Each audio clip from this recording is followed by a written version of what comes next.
বিজেপির প্রমিস যে বাংলায় তাদের সরকার আসার পরে তারা প্রত্যেক মাসে মহিলাদের ৩,০০০ করে টাকা দিবে। 36,000 रुपये सीधे महिलाओं के बैंक खाते में भेजे जाएंगे। এখন আমরা সবাই ৪ মেতে ইলেকশন রেজাল্ট দেখলাম। এবার চলো একটু ক্যালকুলেট করা যাক।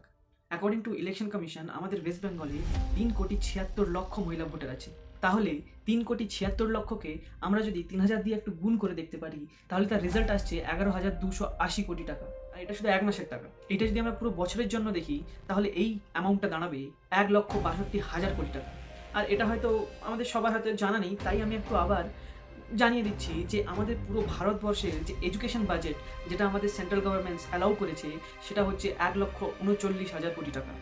মানে সরকার পুরো ভারতবর্ষে এডুকেশনের উপরে যত খরচা করতে চায় তার থেকে বেশি করে টাকা খরচা করছে প্রত্যেক মহিলাদের দেওয়ার জন্য মাসে মাসে ৩,০০০ টাকা, তাও শুধু ওই বাংলা রাজ্যে। আর তার উপর অলরেডি ওয়েস্ট বেঙ্গলের উপরে হয়ে থাকা লক্ষ লক্ষ কোটি টাকার লোন।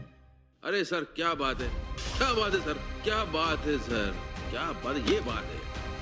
यही नहीं, अभी और सुनिए।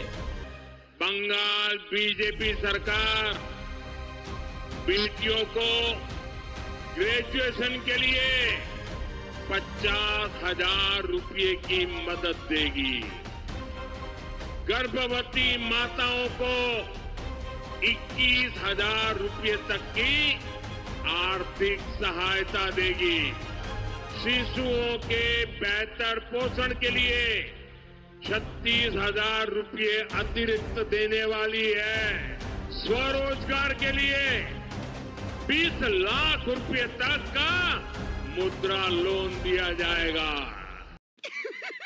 पैसा ही पैसा होगा। তাহলে দেখা যাক এত টাকা সরকার কোথা থেকে নিয়ে আসে আর কিভাবে ম্যানেজ করে।